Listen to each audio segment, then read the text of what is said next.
इंसानों ने अभी तक कई तरक्की कर ली है। हम चांद पर जा चुके हैं। हमने अपने बनाई मशीन्स को दूर दूर स्पेस में भेजा है। हमने जानलेवा बीमारी का इलाज किया है। यहाँ तक कि हमने अपने पूरे यूनिवर्स की समझ को भी बेहतर बनाया है। पर अभी तक हम अपनी एक मिस्ट्री को सॉल्व नहीं कर पाए हैं, जो कि हमारी बॉडी के अंदर ही है, यानी हमारा दिमाग। अभी तक दुनिया में मिली सबसे कॉम्प्लेक्स चीज़ यही है। हमने पिछले 5 सालों में जितना अपने दिमाग को जाना है, उतना हमने पिछले 5000 सालों में भी नहीं जाना। और इसी स्पीड के साथ हम आने वाले समय में दिमाग को और भी अच्छी तरह से जान पाएंगे।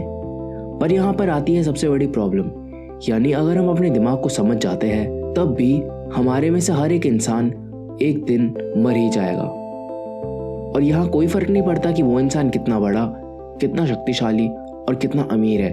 उसका टाइम और उसकी कैपेबिलिटीज को हम चाह कर भी नहीं बचा सकते। पर क्या होगा अगर साइंस इतनी आगे बढ़ जाए जिसकी वजह से हम वैसे इंसानों के दिमाग को या फिर अपने खुद के दिमाग को एक कंप्यूटर में डाल सके और कभी मरे ही नहीं। माइंड अपलोडिंग का आइडिया कोई नई बात नहीं है। लगभग 20,000 साल पहले एक साईफाई मूवी आई थी, मैट्रिक्स, जो कि एक ऐसे फ्यूचर के बारे में थी जहां पर टेक्नोलॉजी इतनी एडवांस हो गई थी कि उनके और ह्यूमंस के बीच एक जंग छिड़ गई थी। और जस्ट बिकॉज मशीन को काम करने के लिए ज़्यादा पावर की ज़रूरत होती है, इसीलिए उन्होंने ह्यूमन बॉडीज़ को बैटरी की तरह यूज़ करना शुरू कर दिया। ये ह्यूमंस ना तो किसी चीज़ को महसूस कर सकते हैं, ना तो खुद की मर्ज़ी से मूव कर सकते हैं, और ना ही ये पैदा होते हैं, बल्कि ऐसे ह्यूमंस को उगाया जाता है और उनका दिमाग एक आर्टिफिशियल रियलिटी में चल रहा होता है। पर उन्हें ये सब एकदम असली और नॉर्मल लगता है। इसी तरह से सारे इंसान डिस्ट्रैक्टेड रहते हैं और बिना अपनी मर्जी के, अपनी एनर्जी से मशीनों को चालू रखते हैं। ये स्टोरी हमें सोचने पर मजबूर करती है कि क्या होगा अगर हम अपने दिमाग को एक कंप्यूटर में डाल दें और एक वर्चुअल रियलिटी में जीने लगे। हम अभी से ही देख सकते हैं कि कैसे वर्चुअल रियलिटी गेम्स इतनी रियलिस्टिक हो चुकी है और उनको चलाने वाले कंप्यूटर्स इतने पावरफुल। इन गेम्स की दुनिया एकदम अलग होती है और यहाँ पर जीतना और रूल्स को तोड़ना अपनी लाइफ के कंपैरिजन में काफ़ी आसान होता है, और तभी ये इतनी टेम्पटिंग भी होती है। हाउएवर, अगर हम इन मशीन्स को अपने दिमाग से कंपेयर करें तो ये उनके आसपास भी नहीं है। आपका कंप्यूटर एक ऑपरेटिंग सिस्टम पर काम करता है, जैसे कि विंडोज़, मैक या लाइनक्स। पर दिमाग इस तरह से काम नहीं करता, क्योंकि वो एवोल्यूशन का रिजल्ट है, यानी वो करोड़ों साल तक बदलते एनवायरनमेंट में हमारे दिमाग की अडेप्ट करने की एबिलिटी है, जिसने हमारे दिमाग को इतना कॉम्प्लेक्स बना दिया है। फॉर एग्जाम्पल, अगर हमारे एंसेस्टर्स के डीएनए में कोई रैंडम चेंज आता है जिससे हम ये याद रख पाते हैं कि खाना कहाँ पर है, हम अपने से बड़े जानवरों से कैसे बच सकते हैं, या फिर हम अपनी एनर्जी कैसे बचा सकते हैं, तो उस एंसेस्टर के ज़िंदा रहने और अपना डीएनए अगली जनरेशन में पास करने का चांसेस उस एंसेस्टर के कंपैरिजन में बढ़ जाता है जिसके डीएनए में वो चेंज नहीं था। हमारे दिमाग में लाखों ऐसी चीज़ें हैं जिसे हम समझ भी नहीं सकते कि वो आई कहाँ से, क्योंकि दिमाग का हर पार्ट और हर न्यूरॉन कनेक्शन का रीज़न हमारे जेनेटिक पास्ट में बहुत डीपली गड़ा होता है। ये पार्ट्स मेनली 3 फंक्शनैलिटी को रिप्रेजेंट करते हैं, रेप्टिलियन, मेमेलियन और प्राइमेट। और जिस तरह से तीनों लेयर्स आपस में बात करते हैं, हमारी पर्सनैलिटी वैसी बन जाती है। और अगर आप अपने माइंड को एक कंप्यूटर में डालना चाहते हो तो आपको तीनों लेयर्स, इनमें न्यूरॉन्स और उनके सारे कनेक्शंस को सेम टू सेम बनाना पड़ेगा, वरना आपकी वर्चुअल सेल्फ की पर्सनैलिटी, उसके डिसीजंस और चॉइसेस आपसे अलग होंगे। एक कंपनी है जिसका नाम है नेक्टोम। वो एक काफ़ी स्ट्रेंज प्रोडक्ट बनाती है जिससे हम अपने दिमाग का एक बैकअप बना सकते हैं, पर इसके लिए हमें सुसाइड करना पड़ेगा। मतलब सच में एक सुसाइड। नेक्टोम बोलता है कि हमारे दिमाग को कंप्यूटर में ट्रांसफ़र करने के लिए सिर्फ एक ही तरीका है, यानी एक जिंदा दिमाग को फ्रीज करके न्यूरोस्टेसिस हासिल करना। इससे कोई भी इंसान अपने दिमाग को केवल कुछ सालों तक ही नहीं, बल्कि हज़ारों सालों तक प्रिजर्व करके रख सकता है। और जब भी फ्यूचर टेक्नोलॉजी इतनी एडवांस हो जाए कि वो उसके नर्वस सिस्टम को एक सॉफ्टवेयर की तरह एक कंप्यूटर में डाल सके, तब उस इंसान के माइंड को इस लंबी नींद से जगाया जाएगा। और उस टाइम हम एक बॉडी के साथ नहीं, बल्कि एक डेटा सर्वर में उठेंगे। बट इस प्रोसीजर में ट्विस्ट यही है कि हमें ये उम्मीद रखनी होगी कि हम फाइनली एक दिन वापस आ पाएंगे, और उसके लिए नेक्टोम को हमारा जिंदा दिमाग निकालने के लिए हमें मारना होगा। क्योंकि अगर उस टाइम को वेट करा जाए जब हम नेचुरली मरेंगे, तब उस प्रोसीजर का कोई फ़ायदा नहीं, क्योंकि दिमाग के सबसे इंपॉर्टेंट फंक्शंस जैसे मेमोरी नेचुरल डेथ होने के साथ डैमेज हो सकती है। और क्योंकि दिमाग बिना ऑक्सीजन के 4 मिनट तक जिंदा रह सकता है, तो कस्टमर को डायरेक्ट साइंटिस्ट के बीच में मारना और उस 4 मिनट के अंदर उस दिमाग को लिक्विड नाइट्रोजन में डुबा देना न्यूरोस्टेसिस हासिल करने का एक अकेला तरीका है। बट ये तरीका ज़्यादातर लोगों के लिए इतना डरावना और इतना इलॉजिकल है कि इसकी वजह से नॉर्मल लोग इस प्रोसीजर में जाना तक नहीं चाहते। बल्कि जो लोग इस प्रोसीजर में जाते हैं वो इंसान वो होते हैं जिनको कोई जानलेवा बीमारी होती है और वो ऑलरेडी मरने वाले होते हैं। वैसे लोगों का कहना है कि क्यों ना हम अपनी लाइफ को इस होप में ख़त्म कर दें कि हम एक दिन बिना किसी सफरिंग और दर्द के दोबारा जी पाएंगे। न्यूरो साइंटिस्ट बताते हैं कि हमारी आइडेंटिटी ब्रेन के कई पार्ट्स में एक नेटवर्क की तरह फैली होती है। जैसे हमारी ऑटोबायोग्राफिकल मेमोरी ब्रेन के 4 पार्ट्स में स्टोर होती है, हिपोकैम्पस, रेट्रोस्पाइनल कॉर्टेक्स, पैरा हिपोकैम्पस और पोस्टेरियर पैराइटल लोब। पर अगर हम बात करें पर्सनल इन्फॉर्मेशन को प्रोसेस करने की या फिर फ्यूचर गोल को समझने की, तो वो काम मीडियल प्रीफ्रंटल कॉर्टेक्स का होता है। इसका मतलब अगर हम अपनी आइडेंटिटी को अपलोड करना चाहते हैं तो हमें कुछ ऐसा करना होगा कि हमारे ब्रेन के इन पार्ट्स की इन्फॉर्मेशन को रीड कर पाए और उसे इन कंप्यूटर्स में रिक्रिएट कर पाए।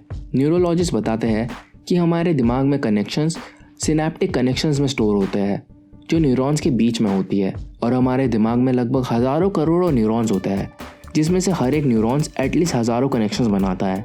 इसका मतलब हम बात कर रहे हैं खरबों सिनेप्टिक कनेक्शंस की, जिसमें से हर कनेक्शंस हमारी लाइफ एक्सपीरियंस के कारण किसी ना किसी तरह से इन्फ्लुएंस्ड है। यानी माइंड अपलोडिंग के लिए हमें इन खरबों कनेक्शंस को स्कैन करना होगा और उसके बाद इन्हें डिजिटल फॉर्म में दोबारा बनाना होगा। नाउ ये चीज़ सुनने में तो बहुत इंटरेस्टिंग है, पर अभी तक साइंटिस्ट ने एक भी ह्यूमन ब्रेन को पूरा स्कैन नहीं करा है। पर इसका मतलब ये नहीं कि साइंटिस्ट इस एरिया में कोई प्रोग्रेस नहीं कर रहे हैं। दुनिया के अलग अलग कोनों में साइंटिस्ट दिमाग को स्कैन और कॉपी करने के प्रोजेक्ट्स पर काम कर रहे हैं ताकि हम हेल्थ केयर और मेडिकल इंडस्ट्री के अगले रेवोल्यूशन तक पहुंच पाए। 2014 में रिसर्चर्स ने एक राउंडवॉर्म के ब्रेन को स्कैन करके उसकी कॉपी को एक रोबोट में लगा दिया और इस कॉपीड ब्रेन के साथ रोबोट बिना किसी प्रोग्रामिंग के मूव करने लगा। हाउएवर, अब तक का सबसे बड़ा ब्रेन स्कैनिंग प्रोजेक्ट सिएटल के एलन इंस्टीट्यूट में चल रहा है, जहां पर उन्होंने एक चूहे के दिमाग के 1 क्यूबिक मिलीमीटर को डिजिटली रिकंस्ट्रक्ट करा है। 1 क्यूबिक मिलीमीटर का मतलब है रेत के एक दाने जितना साइज, जिसमें 1 लाख न्यूरॉन्स और करोड़ों सिनेप्सेस आ जाते हैं। और सिर्फ इतने से पार्ट को स्कैन करने के लिए पहले ब्रेन को 25,000 स्लाइसेस में कट करा गया, जिनकी थिकनेस हमारे एक बाल के 5वें हिस्से से भी कम थी। इसके बाद उन स्लाइसेस के लाखों पिक्चर्स लिए गए और सिर्फ तब रिसर्चर्स समझ पाए कि उस चूहे के दिमाग को एग्जैक्टली कैसे डिजिटल बनाना है। इससे आपको आइडिया लग गया होगा कि एक इंसान के दिमाग को स्कैन करना और उसकी कॉपी बनाने में कितना मेहनत, कितना टाइम और कितना पैसा लगता है। यहाँ तक कि हमारे पास ऐसी टेक्नोलॉजी अभी तक बनी भी नहीं है जिसकी वजह से हम एक इंसान के ब्रेन को कैप्चर कर पाए। मिचिको काको की book the future of mind में ये बताया गया है कि कैसे टेलीपैथी यानी माइंड रीडिंग अब रिसर्चर्स के लिए एक काफ़ी सीरियस सब्जेक्ट बन गया है। साइंटिस्ट ऑलरेडी एडवांस सेंसर को यूज़ करके किसी भी इंसान के दिमाग में एक इंडिविजुअल वर्ड, फोटो और इवन थॉट को रीड कर सकते हैं। और IBM के लीड साइंटिस्ट का मानना है कि अगले 5 साल के अंदर हम अपने कंप्यूटर से मेंटली बात कर पाएंगे, जिसका मतलब है हमें माउस या वॉइस कमांड की ज़रूरत भी नहीं पड़ेगी। यहाँ तक कि जिन साइकिक एबिलिटीज़ को हम मूवीज़ में देखते हैं वो भी हमारी बेसिक लाइफ का एक पार्ट बन जाएगा। मिचिको काको के हिसाब से ये समझने के लिए कि कंप्यूटर्स अभी तक अवेयर या फिर कॉन्शियस क्यों नहीं हुए हैं, हमें उनके कॉन्शियसनेस के लेवल को समझना होगा। क्योंकि कॉन्शियसनेस के 4 लेवल होते हैं। लेवल 0 पर थर्मोस्टैट्स और प्लांट्स होते हैं, यानी जिन चीज़ों में बस गिने चुने फीडबैक लूप्स होते हैं, जैसे टेम्परेचर नापना या फिर सनलाइट को एब्जॉर्ब करना। लेवल 1 पर होते हैं इंसेक्ट्स और रेप्टाइल्स, जिनके पास एक सेंट्रल नर्वस सिस्टम होता है और वो मूव कर सकते हैं। लेवल 2 पर वो एनिमल्स आते हैं जो दुनिया को समझ पाते हैं अपनी स्पीशीज़ के एनिमल्स के साथ रिलेशन बनाकर, जैसे चिंपैंजीज। और फाइनली कॉन्शियसनेस लेवल 3 पर होते हैं ह्यूमंस, जो टाइम और सेल्फ अवेयरनेस की मदद से अपने फ्यूचर को समझ पाते हैं। ज़्यादातर साइंटिस्ट इस बात पर एग्री करते हैं कि 20th सेंचुरी के रोबोट्स लेवल 0 पर थे और मॉडर्न रोबोट्स यानी आज के रोबोट्स लेवल 1 पर। यानी इवन तो हम अभी भी एक रियल कंप्यूटर बनाने से कुछ साल दूर है, पर रोबोट्स की ये प्रोग्रेस इम्प्रेसिव है और डरावनी भी। हर नई टेक्नोलॉजी की तरह आर्टिफिशियल इंटेलिजेंस को भी डाउट करा जाएगा, बिल्कुल वैसे ही जैसे लोगों ने वैक्सीन्स, मोबाइल फ़ोन्स, इंटरनेट और सोशल मीडिया को डाउट करा था। अगर हम रोबोट्स के ह्यूमंस को मारने के डर को दूर रखें और आर्टिफिशियल इंटेलिजेंस की पॉसिबिलिटीज़ को देखें तो ये रिस्क काफ़ी सेंसिबल साउंड होता है। अगर ऐसा हो गया तो इससे हम अपने अपलोडेड माइंड को एक दूसरी गैलेक्सी तक भेज सकेंगे, जहाँ पर वो अपनी और कॉपीज़ बनाएंगे और उस जगह को पॉपुलेट कर पाएंगे। या फिर अगर हम चाहते हैं कि हम बायोलॉजी और टेक दोनों में अपना करियर बनाएं, तो हम सिंपली अपने अपलोडेड माइंड की 2 कॉपीज़ बनाकर उन्हें 2 फील्ड में एक्सेस करा सकते हैं।